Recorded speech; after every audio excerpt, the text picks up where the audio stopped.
Market को देखेंगे तो पिछले 3 दिन से एक रेंज में कामकाज कर रहा है निफ्टी 150 पॉइंट, यानी कि पिछले 3 दिन का देखेंगे तो 150 पॉइंट के दरमियान ही घूम रहा है। उससे पहले भी 10 दिन रेंज में ही था, लेकिन ये जो रेंज था ये थोड़ा बड़ा रेंज था 400-500 पॉइंट का। लेकिन पिछले 3 दिनों से बाजार एक छोटे रेंज में फंस गया है। आज सेंसेक्स की मंथली एक्सपायरी थी, आज भी बाजार में कुछ खास हलचल देखने को नहीं मिला। नमस्कार दोस्तों, सिने स्टॉक्स के एक और लर्निंग वीडियो में आप सभी का बहुत बहुत स्वागत है। तो आज की इस वीडियो में हम लोग बैंक निफ्टी, निफ्टी और मेजर कंपोनेंट को देखने वाले हैं। और सबसे इंपॉर्टेंट बात, कल छुट्टी रहेगी। सेंसेक्स की एक्सपायरी बुधवार को हो गई, यानी कि एक दिन पहले। आमतौर पर वो थर्सडे को होती है, लेकिन आज वेडनेसडे को ही इसकी एक्सपायरी हो गई, क्योंकि कल छुट्टी है बकरीद के अवसर पे। आप सभी को बकरीद की ढेर सारी मुबारकबाद। सिन्हा स्टॉक्स के पूरे परिवार की तरफ से आप सभी को ईद उल अजहा यानी कि बकरीद की ढेर सारी मुबारकबाद। तो दोस्तों, मार्केट को एनालाइज करते हैं। सबसे पहले बैंक निफ्टी को हम लोग यहाँ पे एनालाइज करने वाले हैं। अब देखो, बीच में एक छुट्टी है और मार्केट में पिछले हम लोग कई चीजों को देखेंगे। तो निफ्टी जो पिछले 8 दिन से जून में था, उससे निकल के ब्रेकआउट हो गया। अब ब्रेकआउट होने के बाद कहा जाता है कि ऊपर टाइम बिताना पड़ेगा, टाइम भी बिता रहा है। तो क्या ऐसे में फाइनल ब्रेकआउट आने के चांसेस हैं? आ सकता है, लेकिन कहीं ना कहीं ग्लोबल जो न्यूज है, ग्लोबल जो टेंशन है, अमेरिका ईरान को लेकर, बीच में इजराइल भी है, तो इन तीनों को लेकर जो है वो जो टेंशन बना हुआ है, उस पर कोई फैसला जब तक नहीं हो जाता तब तक मार्केट भी असमंजस की स्थिति में है। सेलर्स और बायर्स भी यहां पर पूरी तरह से तैयार नहीं है बिकवाली या फिर खरीदारी करने के लिए, इसीलिए मार्केट जो है रेंज में कामकाज कर रहा है। तो चलिए सबसे पहले हम लोग बैंक निफ्टी को समझते हैं।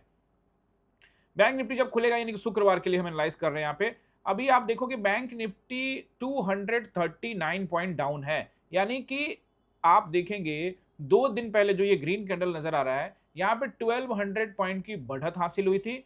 कल आपको दिखा 200 पॉइंट डिक्लाइन हुआ और आज फिर से 200 प्लस पॉइंट, यानी कि ऊपर से 450 पॉइंट के आसपास में आप कह सकते हैं डिक्लाइन हुआ है। यानी कि अभी भी 750, यानी कि 750 टू 800 पॉइंट का बैंक निफ्टी के पास प्रॉपर बढ़त है। और ये जोन को क्रॉस करने के बाद ऊपर टाइम बिता रहा है, तो कहीं ना कहीं अभी प्लस में है, यानी कि प्लस पॉइंट कह सकते हैं कि बाजार को ऊपर जाने के चांसेस बने रहेंगे। यानी यहां से अगर बाजार ऊपर जाता है तो ये जस्टिफाई किया जा सकता है कि बिल्कुल नीचे जोन था, ऊपर ब्रेक किया, टाइम बिताया और फिर ऊपर ब्रेकआउट हुआ, जस्टिफाई होगा। लेकिन जैसे ही कोई ऐसा न्यूज आ जाता है ईरान, इसराइल, अमेरिका को लेके, तो चीजें बदल सकती हैं, क्योंकि पिछले वाले हाई को ब्रेक नहीं किया, तो अगर फिर यहां से नीचे गिरता है, जो कि ट्रेंड लाइन भी है, तो भी जस्टिफाई होगा कि पिछले हाई को ब्रेक नहीं किया और नीचे आ गया। तो मार्केट ऐसे जगह पे है जहां दोनों तरफ के मोमेंटम, यानी ऊपर या नीचे, एक्सपेक्ट किए जा सकते हैं। बहरहाल पिछले कुछ दिनों से मार्केट में मोमेंटम ही नहीं है। मैं मोमेंटम के मतलब ये हुआ कि रेंज को तोड़ के ऊपर जा सकता है।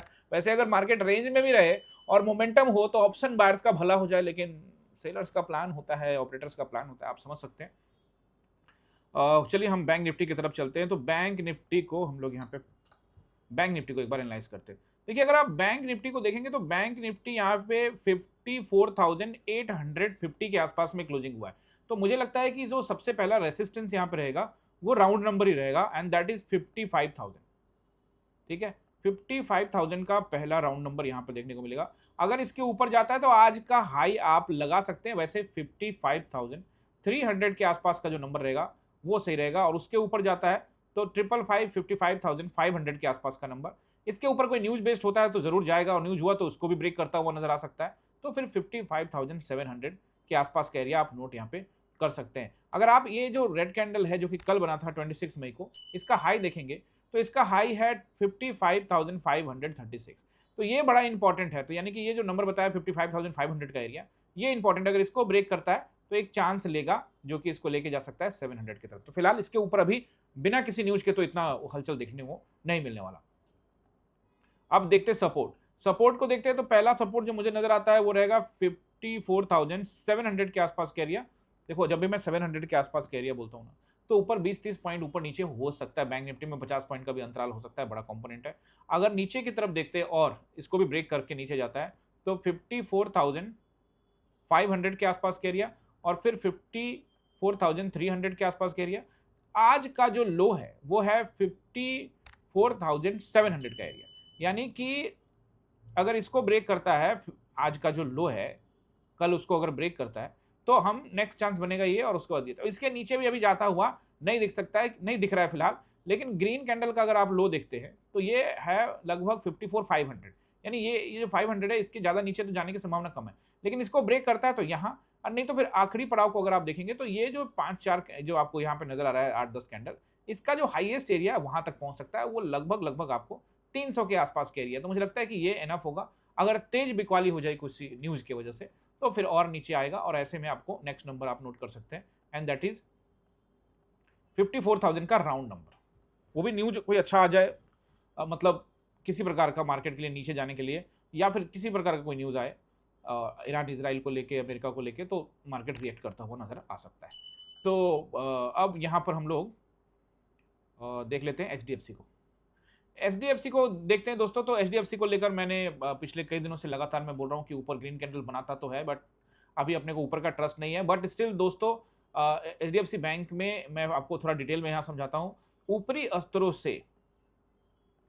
स्तरों से अगर आप देखेंगे तो लो यहाँ पे 28% यानी कि 29% के आसपास में, और आज के डेट में जो क्लोजिंग मिली उसके हिसाब से भी 26%, 25-26% के आसपास में करेक्शन है, जो कि एक अच्छा करेक्शन माना जाएगा, खास करके एचडीएफसी बैंक में।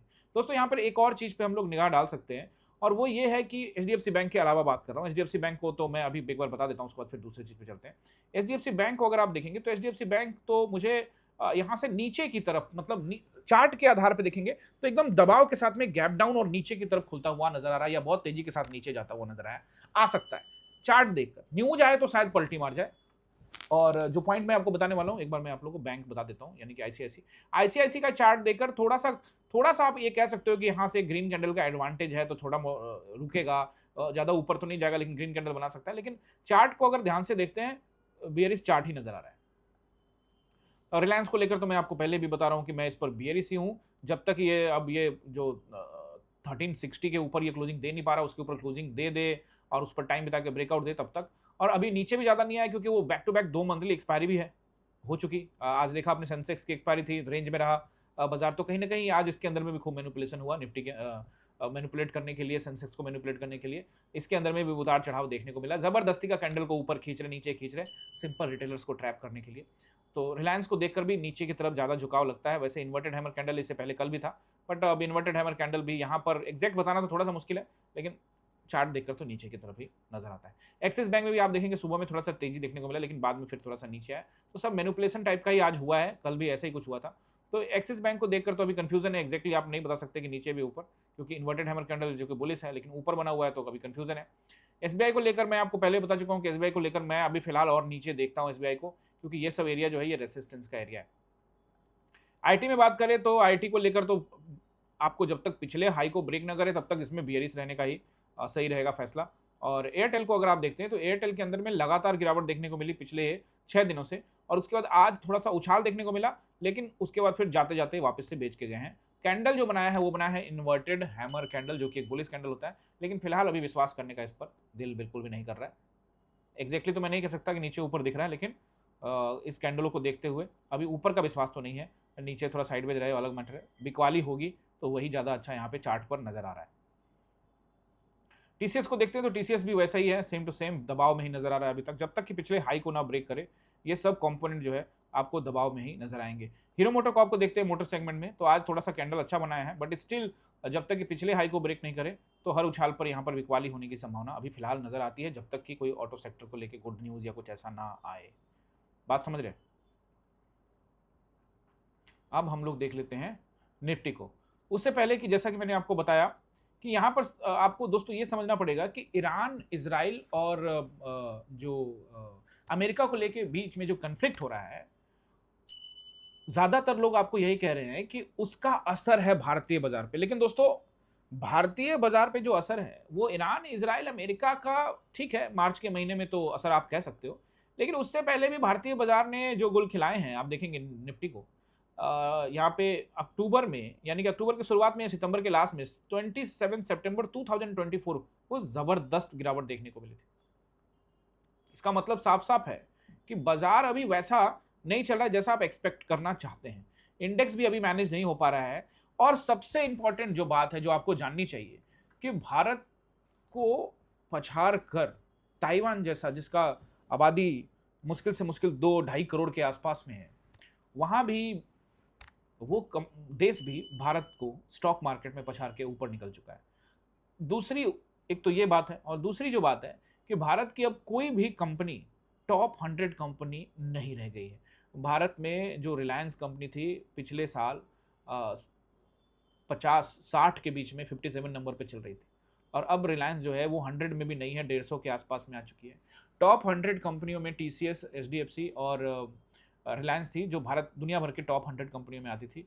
अब एचडीएफसी तो 300 नंबर पे पहुंच चुकी, 200 के आसपास पहुंच चुकी है, 190 नंबर के आसपास में, और 300 से भी 314 नंबर पे, दुनिया भर के 314 नंबर की कंपनी पहुंच चुकी है टीसीएस। ये डेटा आप गूगल कर सकते हैं, वैसे मैंने आपको ये टेलीग्राम पे भी ये डेटा डाला हुआ है, 10 दिन पहले आपसे शेयर किया था। तो इसका मतलब साफ साफ है कि भारतीय बाजार में दबाव है, और अब दबाव के बाद इकोनॉमिकल जो दबाव तो है ही है, अमेरिका के साथ भी हमारा जो कन्फ्लिक्ट चल रहा था कि डील कर लो, फिर हमारा और उनके बीच में उन्होंने कई शब्द का इस्तेमाल किया, हेल होल, आपने सुना ही होगा, और उसके बाद अभी थोड़ा डैमेज कंट्रोल करने की कोशिश की जा रही है। लेकिन दोस्तों कहीं ना कहीं इसका इंडियन इकोनॉमी पे बहुत असर पड़ेगा। अब आप देखते हो कि ईरान, इजराइल, अमेरिका इम्पैक्ट की वजह से ऑयल और गैस का जो किल्लत बढ़ गया, और जिससे उसके दाम बहुत ज़्यादा बढ़ गए। ऑयल को अगर आप देखोगे तो अब पेट्रोल 7 रुपये, डीजल 7 रुपये, 7 रुपीज़ के आसपास में इंक्रीज हो चुका है, और आने वाले टाइम में और ज़्यादा होगा। लेकिन दूसरी तरफ आप देखते हो मुनाफा ऑयल कंपनियों का, तो वो 40% तक का तिमाही में रहता है। तो ये डेटा, मतलब सरकार एक तरफ कहती है कि इन तेल कंपनियों को घाटा हो रहा है, और दूसरी तरफ उनको जो उनका आंकड़ा आता है 3 महीने के बाद, जो रिजल्ट आता है क्वार्टर रिजल्ट, उनमें उनको 30-30, 40-40% का फायदा दिखता है। तो ये बड़ा कन्फ्लिक्ट है बातों में। तो खैर ये सब चीज़ें, तो कुछ चीज़ें पॉलिटिक्स की तरफ भी चली जाएगी, लेकिन हमारे लिए ज़रूर अभी तक चिंता की बात है। लेकिन एज एन इन्वेस्टर अपॉर्चुनिटी ढूंढना ही पड़ेगा। देखो, आप ये तुलना नहीं कर सकते कि दक्षिण कोरिया का मार्केट एक साल में डबल, ट्रिपल, 4 टाइम हो चुका है, या फिर जापान का मार्केट बहुत तेजी से भाग रहा है। देखिए, वहाँ पर सिचुएशंस अलग हैं, वहाँ पर चीज़ें बिल्कुल अलग है, विकसित कंट्री है जापान, और ये और चीज़ें, कई चीज़ें हैं जो वहाँ पर अलग तरीके से चल रही हैं। भारत में ऐसी बहुत सारी चीज़ें हैं जिसको देखने समझने की ज़रूरत है। कुछ बोल्ड पॉलिटिक्स करने की ज़रूरत है, विदेश नीति उस तरह की बनाने की ज़रूरत है, तब जाके होगा। व्यापार घाटा बहुत बढ़ गया है, डॉलर आप देख रहे हैं, देखो मार्केट पे असर पड़ेगा, आप भले मानो ना मानो, डॉलर जैसे जैसे रुपया और डॉलर के बीच में खाई बढ़ती जाएगी, वैसे वैसे घाटा बढ़ेगा भारतीय कंपनियों का, और दिक्कत होंगी। तो इसको जल्द से जल्द दूर करेंगे तभी। लेकिन फिर इसी में मैं आपको ये समझाने की कोशिश कर रहा हूँ कि भारतीय बाजार को अंडर एस्टिमेट भी नहीं कर सकते। तत्कालिक रूप से दबाव में है बाजार, हो सकता है कि 1.5-2 साल और दबाव में रहे, लेकिन आपको कामनेस के साथ में इन्वेस्टेड रहना पड़ेगा, डरना नहीं पड़ेगा। आप बाजार के पिछले रिकॉर्ड्स को उठाकर देखें, 2008 की मंदी, 2020 में कोरोना में जो लॉकडाउन था उसमें भी बाजार 45% करेक्ट किया था, 2008 में 65% करेक्ट किया था। तो इन सभी जगहों पर बाजार था, और वहां से बाजार कहाँ पहुंचा है वो आप चेक करिए। तो यानी कि एक समय 2,500 पर 2008 में बाजार पहुंच गया था। अगर आप देखेंगे, मैं आपको अगर ले जाऊं पिछले 2008 के आसपास, इससे पहले भी मैंने आप लोगों को कई बार बताया, ये देखिए 2020 में हम 7,500 पे थे, आज हम 25,000 के आसपास, 26,000 को टेस्ट करके 24,000 पे चल रहे हैं। तो इसका मतलब साफ है कि निचले स्तरों पे लोगों को बेच के निकाला जाता है। लेकिन अगर आप धैर्य दिखाएंगे, चलिए 2008 में भी चलते हैं,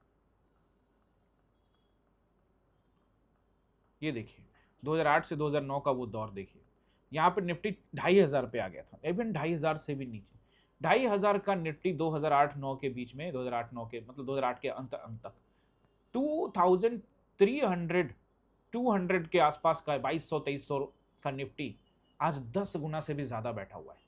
इसका मतलब साफ है कि जो लोग यहाँ पर डर गए, या फिर उनको पैसे की रिक्वायरमेंट आ गई, तो फिर वो निकल गए होंगे, बेच दिए होंगे, डर गए होंगे। लेकिन उसके बाद बाजार ने, तो ये एक लॉन्ग टर्म गेम है दोस्तों।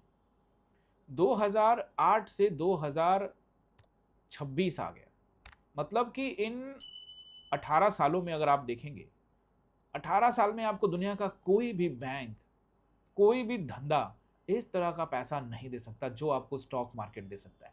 तो ये जब डेटा को आप रीड करते हो, उस पर ट्रस्ट करते हो, तब आपको समझ में आएगा कि बाजार कैसे काम करता है। तो इसको आप अंडर एस्टिमेट भी मत करिए। जरूर भारतीय कंपनियां नीचे हैं, लेकिन कुछ अच्छे बोल्ड स्टेप लिए जाएंगे, जिससे बाजार कम ऊपर भी जाता हुआ आपको नजर आएगा। बशर्ते आप संयमित रहें, बने रहें, तो आपको बढ़िया रिजल्ट मिलेगा। म्यूचुअल फंड में डाइवर्ट करें, डाइवर्सिफिकेशन पे काम करें। फिर भी आपको सीखना, समझना, जानना है, तो नंबर आ रहा है स्क्रीन पे, 6206381623 इस नंबर पे व्हाट्सअप या कॉल कर सकते हैं। 8872986307 पे व्हाट्सअप या कॉल करके जानकारी ले सकते हैं, क्लास को ज्वाइन कर सकते हैं और इन सब चीज़ों को समझ सकते हैं कि किस तरह से हमें स्टॉक मार्केट को देखना चाहिए, समझना चाहिए। लर्निंग बहुत इंपॉर्टेंट है। निफ्टी को देखते हैं दोस्तों। मैं आपको निफ्टी में समझाऊं तो उससे पहले यहाँ पे ये आप देखेंगे कि ये जो लगभग ये 4, 4, 8, 9 कैंडल का ये जो जोन आपको नजर आ रहा है, ये एक लॉन्ग जोन था। मतलब 500 पॉइंट के ऊपर में एक दिन ऊपर नीचे हो रहा था, ट्रैपिंग तो हो रही थी, बट एक रेंज अच्छा था। लेकिन इस रेंज को ब्रेक करने के बाद हमेशा मैं कहता हूं कि रेंज ब्रेक करके उसके ऊपर में समय बिताओ। तो समय तो बिता रहा है, अब ब्रेकआउट की जरूरत है। अब ब्रेकआउट देता है तो पीछे रेसिस्टेंस है, रेसिस्टेंस एरिया है, पिछले हाई को भी तो निकालना जरूरी है, समझ रहे मेरी बात। तो इसको भी अगर आप वो निकाल पाता है तो फिर chances are very high. Otherwise यहां पर एग्जैक्ट में ये कहना कि बाजार ऊपर जाएगा नीचे जाएगा वो सही नहीं है। अगर बाजार को नीचे आना है तो एक बड़ा कैंडल लगा के नीचे यहाँ पे बीच में आए इसके, या फिर पूरा बड़ा लगाए। पूरा बड़ा लगाने के लिए तो बहुत बड़ा न्यूज चाहिए। तो इस तरह से वापस से फिर से धीरे धीरे करके फिर वही जोन वाली कहानी याद आई। और पूरे लॉन्ग टर्म में अगर आप देखोगे इसको तो ये स्टिल आप देख लीजिए अप्रैल के 2-3 दिन को निकालने के बाद ये अप्रैल से मई दोस्तों पूरा जोन ही तो है। अब इसको आप ये वाला जोन को वो जोन को, but still under the zone 1000 point का जोन है। ऊपर 24,500 एंड नीचे 23,400। 1000 पॉइंट के आसपास का जोन बना के वहीं पर अब किसी दिन 100 पॉइंट ऊपर, किसी दिन 200 पॉइंट नीचे, यही चल रहा है गेम। तो इसी मार्केट में ऑप्शन बायर को थोड़ा सतर्क सावधान रहने की जरूरत है और वेट करना है जोन से निकलने का। इससे निकले बाहर, इससे बाहर निकले, अपॉर्चुनिटी है। ये देखो ना, जैसे निकलता है तो ताबड़तोड़ गिरता हुआ नजर आए, ताबड़तोड़ ऊपर जाता हुआ नजर आए। हालांकि ऊपर जाने वक्त जो आपको अपॉर्चुनिटी वो थोड़े कम मिलेंगे क्योंकि गैप अप करके जाता है बाजार। बट अगर मार्केट नीचे आता है तो फिर बड़े बड़े रेड कैंडल बना के आता है जिसमें अपॉर्चुनिटी ज्यादा नजर आता है। आई होप कि आप समझे होंगे इन सब चीजों को। दोस्तों निफ्टी का सपोर्ट एंड रेसिस्टेंस फ्राइडे के लिए मैं आपको बताऊं उससे पहले आप सभी से रिक्वेस्ट कि अभी तक आपने हमारे चैनल को सब्सक्राइब नहीं किया और इतना देर तक वीडियो देख रहे हैं तो सबसे पहले सब्सक्राइब कर लीजिए और बेल आइकन प्रेस कर दीजिए। और आप सभी से रिक्वेस्ट है कि चैनल को जिस तरह से प्यार दे रहे हैं बरकरार रखिए। 100+ कमेंट को पूरा करिए और 300 लाइक यानी 300+ लाइक भी जरूर करके जाइएगा। ओके दोस्तों, तो निफ्टी का सपोर्ट एंड रेसिस्टेंस हम लोग यहाँ पे नोट कर लेते हैं। और निफ्टी को अगर आप देखते हो तो हम हैं 24,000 के नीचे, तो चलिए राउंड नंबर ही रहेगा पहला 24,000। उसके बाद 24,060 तक रख सकते हैं आप इसको, but the main number is 100 से लेके 160। अब इसके बिटवीन में 100, 127, 140 टू 160 इधर रेसिस्टेंस एरिया। इसके ऊपर फिलहाल मुझे बाजार अभी फिलहाल नहीं दिखता जब तक कि न्यूज ना आए। न्यूज आएगा तो डेफिनेटली 260 और 360 की तरफ बढ़ेंगे, लेकिन अभी फिलहाल कोई न्यूज नहीं है। अगर इस बीच में आ जाए एक दिन की छुट्टी में तो देखेंगे। और नीचे की तरफ देखते हैं तो 23,860 जो कि आज का लो है और 23,800 जिसकी संभावना थी कि आज टेस्टिंग करेगा, बट सेंसेक्स की वजह से नहीं किया। तो अब ये जो टेस्टिंग की संभावना की मैं बात कर रहा हूँ, हो सकता है कि कल अगर दबाव में रहे तो ये टेस्टिंग करता हुआ नजर आए। इसको ब्रेक करता है तो 23,760 और फिर 660 और बहुत ज्यादा दबाव हुआ तो 600 की तरफ भी आपको बढ़ता हुआ, इवन तोड़ता हुआ भी नजर आ सकता है। बहरहाल ये ठीक है क्योंकि अभी इतना ज्यादा कुछ कर नहीं रहा है, 100-150 पॉइंट में ही घूम रहा है। बहुत बड़ी रैली देखने को मिलेगी नीचे या ऊपर, तब जाके ये सब नंबर मिलेंगे। और अगर ऐसा कुछ हुआ तो मैं आपको टेलीग्राम में प्रॉपर अपडेट करने वाला हूं। दोस्तों आप सभी से रिक्वेस्ट है कि आपको सब कुछ समझ में आ जाता है, सब कुछ कर लेते हैं, लाइक शेयर सब्सक्राइब सब करते हैं, बट आप हमारे चैनल को अभी तक ज्वाइन नहीं किए तो आप जल्दी से हमारे चैनल को ज्वाइन कर लीजिए। सीखने समझने में अगर मदद मिलती है, चीजें बदल रही हैं तो कमेंट करके वे जरूर बताना कि हाँ चीजें बदल रही हैं, लर्निंग कर रहे हैं, आगे बढ़ रहे हैं। ज्वाइन जरूर कर लीजिएगा। ज्वाइन करने के लिए सिंपल ज्वाइन बटन पे, वीडियो के नीचे में ब्लैक बटन है उस पर क्लिक करिए ज्वाइन बटन पे, और एकलव्य, अर्जुन और द्रोणा तीनों में से किसी भी प्लान को ज्वाइन करके चैनल को कंट्रीब्यूट कीजिए और साथ में एक्सक्लूसिव कंटेंट भी देखिए। और वीकेंड क्लास यानी कि सैटरडे संडे की जो क्लास होती है उसके लिए भी आप एलिजिबल हो जाएंगे जब इसे आप ज्वाइन करेंगे। आई होप कि आपको समझ में आया होगा। आपका कोई सवाल रहता है तो नीचे कमेंट में जरूर पूछेगा। मिलते हैं किसी और वीडियो में। आप सभी का बहुत बहुत